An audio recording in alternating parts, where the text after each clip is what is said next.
Hi everyone, welcome back to my channel Ashna family logs. ಎಲ್ಲರಿಗೂ welcome, ಎಲ್ಲರಿಗೂ ನಮಸ್ಕಾರ. ಹೆಂಗಿದ್ರಿ ಫ್ರೆಂಡ್ಸ್? ಆರಾಮದ್ರಿ? ನಾನಂತೂ ಆರಾಮದ್ರಿ, ನೀವು ಆರಾಮದ್ರಿ ಅಂತ ಹೇಳಿ ನಾನು ಅನ್ಕೊಂತೀನಿ. ಇವತ್ತಿನ ಬ್ಲಾಗ್ ಸ್ಟಾರ್ಟ್ ಮಾಡೋಣ. ಇವತ್ತು ನಾನು ಸ್ಪೆಷಲ್ ಆಗಿ ಕಟ್ಟಿನ ಸಾರು ರೆಸಿಪಿ ಮಾಡ್ತಾ ಇದ್ದೀನಿ, ಹಾಗೆ ನಿಮ್ಮ ಜೊತೆ ನಾನು ಶೇರ್ ಮಾಡ್ತಾ ಇದ್ದೀನಿ. ಇಷ್ಟ ಇದ್ದವರು ನೋಡ್ಕೊರಿ ಫ್ರೆಂಡ್ಸ್, ಸ್ಕಿಪ್ ಮಾಡ್ಲಾರ್ದಂಗೆ ನೋಡಿದ್ರೆ ನಾ ಯಾವ ಥರ ಮಾಡ್ತೀನಿ ಅದು ನಿಮಗೆ ಗೊತ್ತಾಗುತ್ತಾ. ಬಹಳ ಅಂದ್ರೆ ಬಹಳ ಟೇಸ್ಟಿ ಆಗುತ್ತಾ. ಒಂದು ಡಿಫ್ರೆಂಟ್ ಸ್ಟೈಲ್ ಒಳಗ ಮಾಡಕತ್ತೀನಿ. ನಮ್ಮ ಮಮ್ಮಿ ಮಾಡ್ತಾರ ಸೇಮ್ ಅದೇ ತರ ನಿಮ್ಗೆ ಇವತ್ತು ತೋರಿಸ್ಕೊಡ್ತೀನಿ. ಅದ್ರ ಪಲ್ಯ ಹೇಗೆ ಮಾಡ್ತೀನಿ ಅದನ್ನು ತೋರಿಸ್ಕೊಡ್ತೀನಿ. ಮತ್ತೆ ನಾನು ಕಟ್ಟಿನ ಸಾರು ಅದು ತೆಗೆದು ಯಾವ ತರ ಮಾಡ್ತೀನಿ ಅದನ್ನ ನಾನು ನಿಮ್ ಜೊತೆ ಶೇರ್ ಮಾಡ್ತೀನಿ ಫ್ರೆಂಡ್ಸ್. ಇವತ್ತಿನ ಬ್ಲಾಗ್ ನೋಡ್ರಿ, ಎಲ್ಲರಿಗೂ ಇಷ್ಟ ಆದ್ರೆ ಶೇರ್ ಮಾಡ್ರಿ ಫ್ರೆಂಡ್ಸ್, ರಿಲೇಟಿವ್ಸ್ಗೆ. ಓಕೆ ಫ್ರೆಂಡ್ಸ್, ಈಗ ಬ್ಲಾಗ್ ಸ್ಟಾರ್ಟ್ ಮಾಡೋಣ. ಬರ್ರಿ ಫ್ರೆಂಡ್ಸ್, ಲೈಕ್ ಮಾಡೋದು ಮರಿಬೇಡ್ರಿ. ಓಕೆ ಬರ್ರಿ. ಹಾಗಾದ್ರೆ ಈಗಂತೂ ಆಲ್ರೆಡಿ ನಾನು ಕಿಚನ್ ನಲ್ಲಿ ಇದ್ದೀನಿ. ಇವತ್ತು ನಂದು ರುಟೀನ್ ಹೇಗಿದೆ ಮತ್ತೆ ಇವತ್ತಿನ ನಂದು ರೆಸಿಪಿ ಹೇಗಿದೆ ಅದು ನೋಡ್ರಿ, ಒಳ್ಳೆ ಕಾಮೆಂಟ್ ಹಾಕೋದು ಮರಿಬೇಡ್ರಿ. ಬರ್ರಿ ಬ್ಲಾಗ್ ಸ್ಟಾರ್ಟ್ ಮಾಡೋಣ. ಕಿಟಿ ಕಿಟಿ ಕಿಟಿ ಕಿಟಿಯ ಫ್ರೆಂಡ್ಸ್ಗೆ ಹಾಯ್ ಅಂತ ಹೇಳ. ಹಾಯ್. ಕ್ಲೀನಿಂಗ್ ಎಲ್ಲ ಆಗಿದೆ, ಶೆಕೆ ಬಹಳ ಇತ್ತು.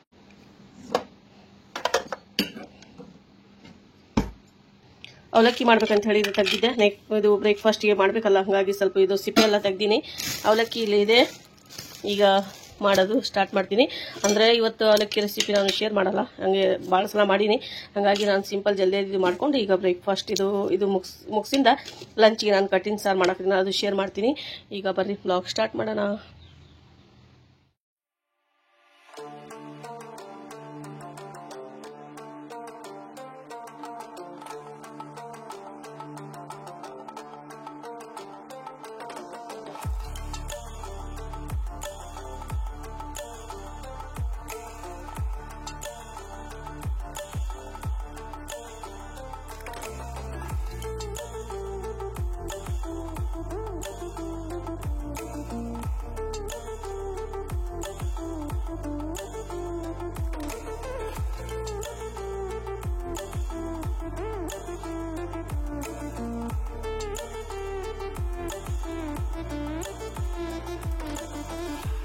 ಕಟ್ಟಿನ ಸಾಂಬಾರು ಮಾಡೋದು ಸ್ಟಾರ್ಟ್ ಮಾಡೋಣ. ಹೇಗಿದೆ ನೋಡಿ, ಈ ಥರ ಕಟ್ಟಿನ ಸಾರು ಸಿಂಪಲ್ ಆಗಿ ಮಾಡೋದು ತೋರಿಸ್ತೀನಿ ಬರ್ರಿ.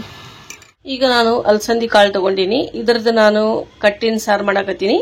ಮತ್ತು ಇದರದ್ದು ನಾನು ಡ್ರೈ ಪಲ್ಯ ಮಾಡ್ತೀನಿ. ಇದು ಮೆಂತೆ ಪಲ್ಯ, ಇಲ್ಲಾಂದ್ರೆ ಸಬ್ಸಿ ಪಲ್ಯ ಹಾಕ್ತೀನಿ, ಇಲ್ಲಾಂದ್ರೆ ಹಾಗೆ ಮಾಡಿ ತೋರಿಸ್ಕೊಡ್ತೀನಿ. ಮತ್ತು ಕಟ್ಟಿನ ಸಾಂಬಾರಂತೂ ಭಾಳ ಅಂದ್ರೆ ಭಾಳ ಟೇಸ್ಟಿಯಾಗಿ ಆಗುತ್ತೆ. ನಮ್ಮ ಮಮ್ಮಿ ಮಾಡೋದು ರೆಸಿಪಿ ಇದು ನಿಮ್ಮ ಜೊತೆ ನಾನು ಶೇರ್ ಮಾಡ್ಕೊತೀನಿ. ಈಗ ನಿಮ್ಗೆ ಈ ಥರ ಮಾಡೋದು ಗೊತ್ತೈತೆ ಏನಿಲ್ಲ ನನಗೆ ಗೊತ್ತಿಲ್ಲ, ನಾನಂತೂ ಇವತ್ತು ಮಾಡಕತ್ತೀನಿ. ಇದು ನೋಡ್ಕೊರಿ ಫ್ರೆಂಡ್ಸ್, ಬಹಳ ರುಚಿಯಾಗಿ ಟೇಸ್ಟಿಯಾಗಿ ಆಗುತ್ತೆ. ಇದಕ್ಕೆ ನಾನು ಸ್ವಲ್ಪ ಒಂದೆರಡು ನೀರು ವಾಶ್ ಮಾಡ್ಕೊತೀನಿ. ವಾಶ್ ಮಾಡ್ಕೊಂಡಿಂದ ಮತ್ತು ಇದಕ್ಕೆ ನಾನು ಸ್ವಲ್ಪ ಅರಿಶಿನ ಮತ್ತು ನೀರು ಹಾಕಿ ಇಡ್ತೀನಿ. ಇಟ್ಟು ಯಾವ ಥರ ಮಾಡ್ತೀನಿ ಅಂತ ಹೇಳಿ ತೋರಿಸ್ಕೊಡ್ತೀನಿ. ಇದು ಸ್ವಲ್ಪ ಲೂಸ್ ಆಗಿದೆ, ಫಿಟ್ ಮಾಡಬೇಕು, ನನಗೆ ಬರೋಂಗಿಲ್ಲ. ನೋಡಿ ಫ್ರೆಂಡ್ಸ್, ಈ ಥರ ಆಗಿದೆ. ಇದಕ್ಕೆ ಫಿಟ್ ಮಾಡ್ಬೇಕಂದ್ರೆ ಇದ್ರದ್ದು ಐಟಮ್ ಇಲ್ಲ ಫಿಟ್ ಮಾಡೋಕೆ, ಹಂಗೆ ಇಟ್ಟೀನಿ. ಇದಕ್ಕೆ ಸ್ವಲ್ಪ ಕ್ಲೀನಾಗಿ ಇದು ವಾಶ್ ಮಾಡ್ಕೊತೀನಿ. ವಾಶ್ ಮಾಡಿಂದ ಮತ್ತು ಇದರೊಳಗೆ ಏನೇನು ಹಾಕ್ತೀನಿ ನಿಮಗೆ ತೋರಿಸ್ಕೊಡ್ತೀನಿ. ಎಲ್ಲ ಕಿಚನ್ ಎಲ್ಲ ಕ್ಲೀನ್ ಮಾಡೀನಿ, ನೋಡ್ಬೋದು ನೀವು. ಈ ಥರ ಇದೆ. ನೆಕ್ಸ್ಟ್ ಡೇ ನಿನ್ನೆ ರಾತ್ರಿ ಭಾಳ ಅಂದರೆ ಭಾಳ ಮಳೆ ಆಯಿತು. ಅಡುಗೆ ಮಾಡೋದು ಸ್ಟಾರ್ಟ್ ಮಾಡೋಣ ಬರ್ರಿ. ಈಗ ನೋಡಿರಿ ಫ್ರೆಂಡ್ಸ್, ಇದು ಕ್ಲೀನ್ ಮಾಡೀನಿ, ಒಂದೆರಡು ನೀರು ವಾಶ್ ಮಾಡೀನಿ. ಈಗ 2 ಗ್ಲಾಸ್ ನೀರು ಹಾಕ್ತೀನಿ. ಇದಕ್ಕೆ ಜಾಸ್ತಿ ನೀರು ಬೇಕು, ಯಾಕಂದರೆ ನಾವು ಕಟ್ಟಿನ ಸಾರು ಮಾಡಕತ್ತೀವಲ್ಲ, ಇದಕ್ಕೆ ಸ್ವಲ್ಪ ನೀರು ಜಾಸ್ತಿ ಇರಬೇಕು. ನೀರಿನ ಕ್ವಾಂಟಿಟಿ ಸ್ವಲ್ಪ ಜಾಸ್ತಿ ತಗೋಬೇಕು, ಯಾಕಂದರೆ ಸ್ವಲ್ಪ ತೆಗಿಬೇಕು. ಕಾಳನ್ನು ಮಾಡ್ತೀನಲ್ಲ ಹಾಗಾಗಿ. ಈಗ ಇದಕ್ಕೆ ಸ್ವಲ್ಪ ಸಾಲ್ಟ್ ಹಾಕ್ತೀನಿ, ಸಾಲ್ಟ್ ಮತ್ತು ಸ್ವಲ್ಪ ಅರಿಶಿನ. ಇಷ್ಟು ಸಾಲ್ಟ್ ಸಾಕು, ಆಮೇಲೆ ನೋಡಿ ಹಾಕ್ಕೊತೀನಿ. ಈಗ ಸ್ವಲ್ಪ ಅರಿಶಿನ ಹಾಕ್ತೀನಿ. ಈಗ ನೋಡಿ ಅರಿಶಿನ ಇಷ್ಟು ಸಾಕು. ಈಗ ಲೀಡ್ ಮುಚ್ಚಿ ಒಂದು 4 ವಿಸಿಲ್ ತಗೊಂತೀನಿ. ಇದಕ್ಕೆ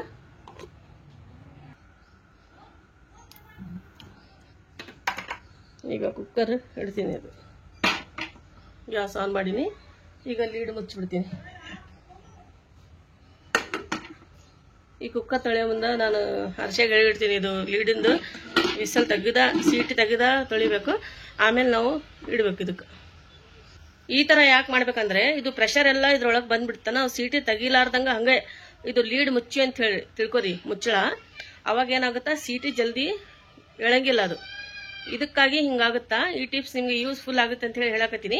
ಫಸ್ಟ್ ನೀವು ಯಾವಾಗಾರ ವಾಶ್ ಮಾಡ್ತಿರ್ತೀರಲ್ಲ, ಇದು ಲೀಡ್ ತೆಗೆದನ ವಾಶ್ ಮಾಡಿ ಆಮೇಲೆ ನೀವು ಹಿಟ್ಟಿಂದ ಮುಚ್ಚಿ ಒಂದು 2-3 ಸೆಕೆಂಡ್ ಆಗಿಂದ ಇದು ವಿಸಲ್ ಇದ್ರ ಮೇಲೆ ಇಡ್ರಿ.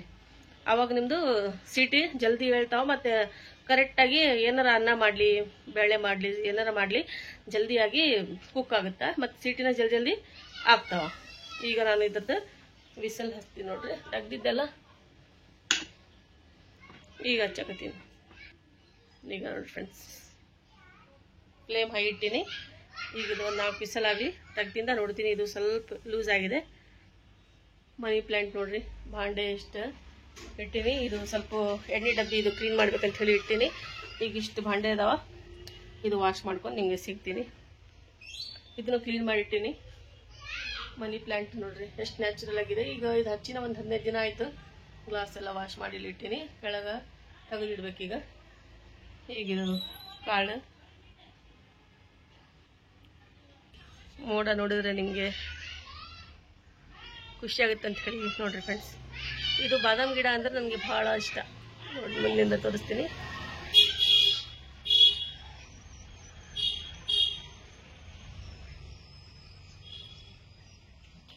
ವಾವ್,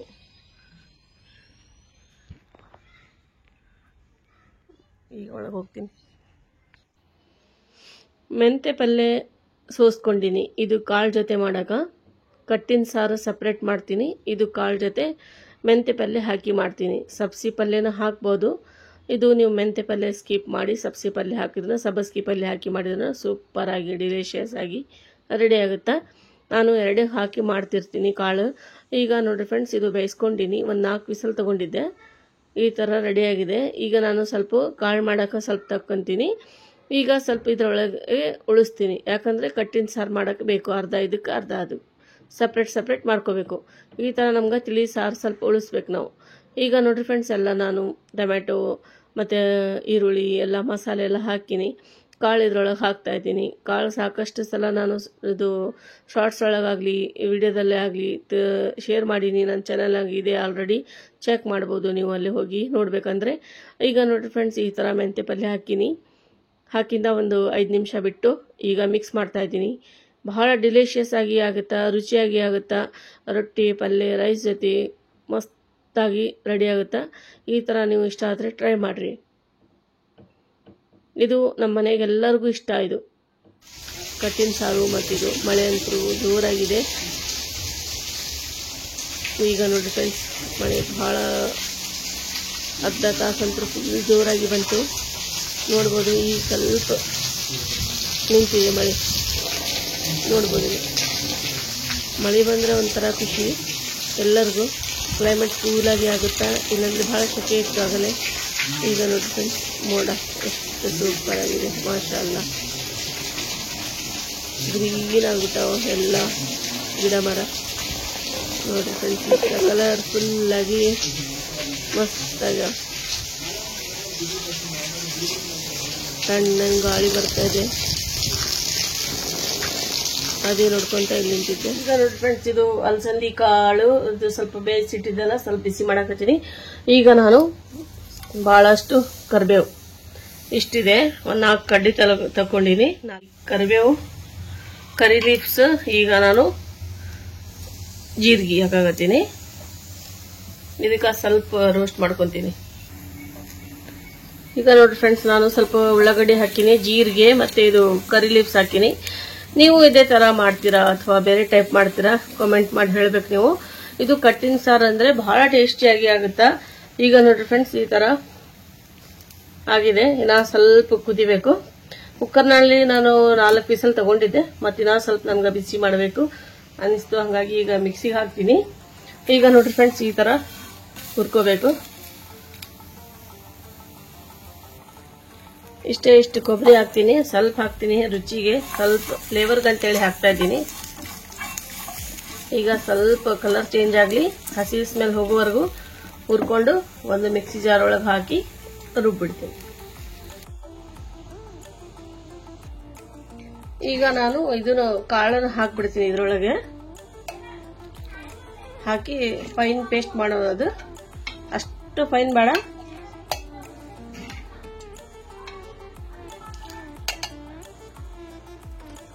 ಈಗ ಇದು ಬಹಳ ಬಿಸಿ ಇದೆಲ್ಲ, ಅದಕ್ಕೆ ಸ್ವಲ್ಪ ಇಷ್ಟೇ ನೀರು ಹಾಕ್ತೀನಿ.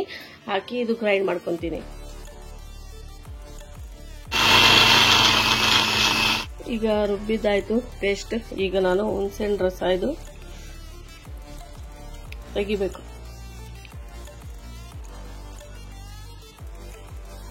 ಈಗ ಒಂದು ಬಗುನ್ ಇಟ್ಟಿನಿ, ಇದ್ರೊಳಗೆ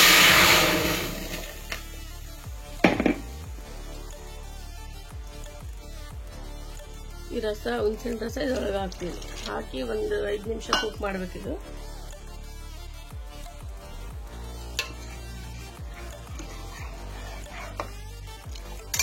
ಇದಕ್ಕೆ ಸ್ವಲ್ಪ ನೀರು ಹಾಕ್ತೀನಿ. ಯಾವುದು ವೇಸ್ಟ್ ಮಾಡಕ್ ಹೋಗ್ಬಾರ್ದು.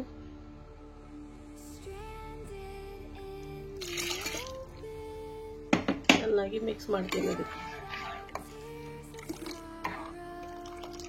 ನಮ್ಗೆ ಎಷ್ಟು ತಿಳಿ ಸಾರು ಬೇಕು ನಾವು ನೋಡಿಕೊಂಡು ಅಷ್ಟು ಮಾಡ್ಕೋಬೇಕು.